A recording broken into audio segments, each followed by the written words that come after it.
Thank you so much. I wanted to just start by thanking Arun and David for inviting me. This is my first time at this conference, and so far so good.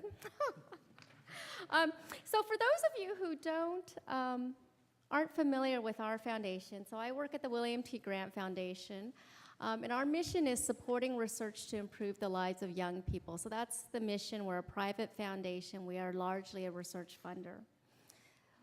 But in terms of how we think the work that we do matters for young people, we think that what we're trying to do is support research to inform policy and practice.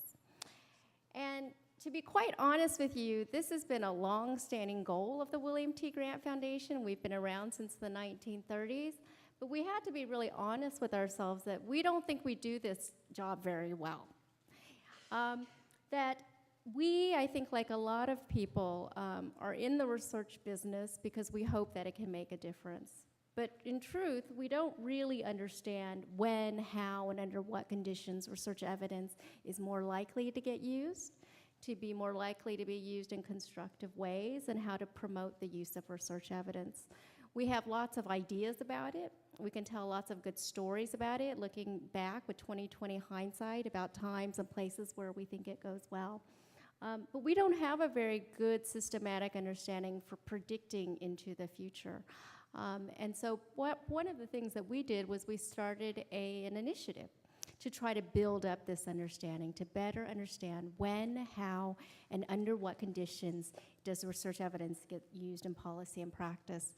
We launched it with an RFP in 2009, and to date we have funded over 25 studies on this topic.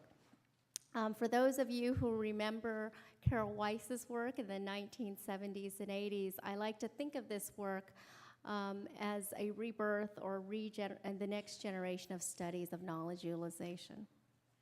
So when we started this work, I think we and a lot of others in the field were more or less relying on this model for how you move research into practice. So it might look familiar to some of you. I pulled this from the IOM report on preventing mental, emotional, behavioral disorders among young people. It is a depiction of the prevention intervention research model. It's a very linear model. It was adopted by IES and its funding streams. It's been adopted by Society for Prevention Research. There are a lot of organizations that have a variation of this approach, which is the idea that you start with research, you develop some interventions, you test them in small-scale efficacy trials, then you test them in larger effectiveness trials, then you test them in dissemination implementation studies.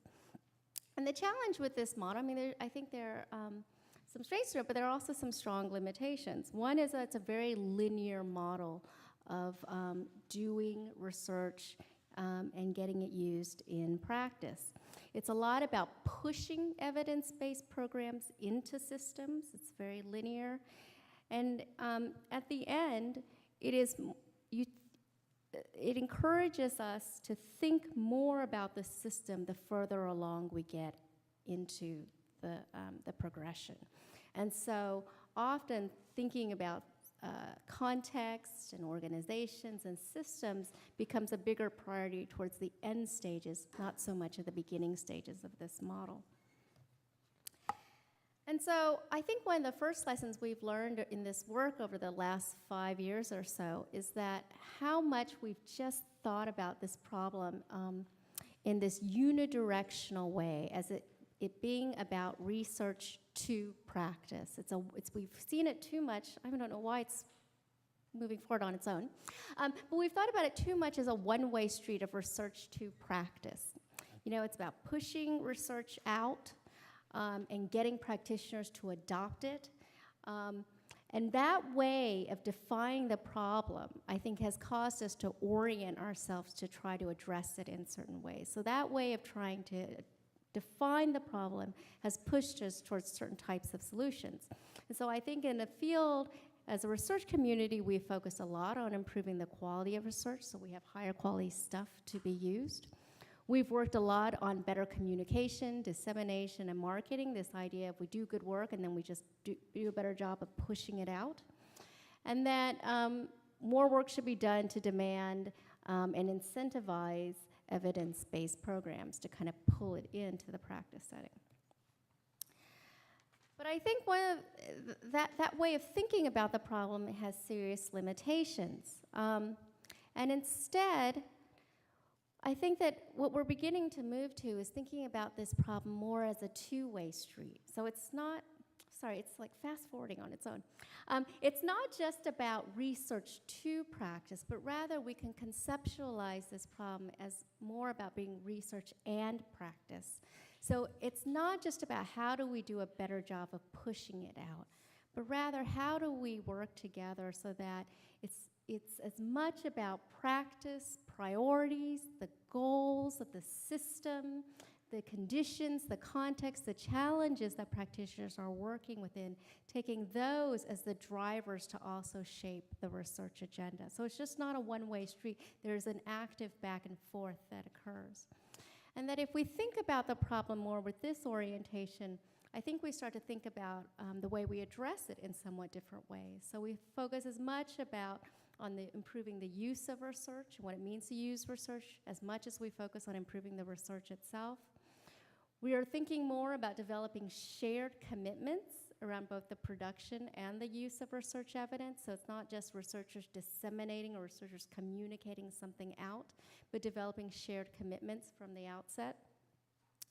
And then third, I think we can think more about building relationships and trust as part of the bridge between research and practice. I think we've tended to focus a lot on the technical skills and the technical side of what needs to happen, but there's also a relational component that is probably as important, if not more important, in a lot of this work. A second set of lessons we've learned is just how important organizations and systems are. So when we, my colleagues and I in the research world have tried to focus more on how can we make a more meaningful difference in practice, we've had to think more about the organizations and systems that are at work. I think the one-way street model has gotten us to think a lot about how to get the programs into a system, how to get adequate dosage and fidelity. We've thought a lot about implementation in those two ways, dosage and fidelity. But a two-way street, I think, calls upon us to think about some different kinds of questions. How to align any new program or any new practice with the system's goals and priorities, with the things that system leaders and administrators are trying to accomplish, the priorities that they have identified. How to fit any new program with that larger system so that the gears are turning smoothly and they're turning in coordinated ways.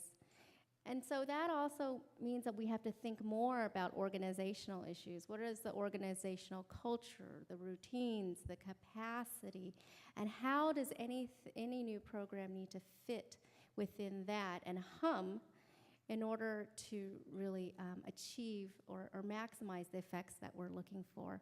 I like to think about this as how do you get it baked into the system, so it's a part of the system.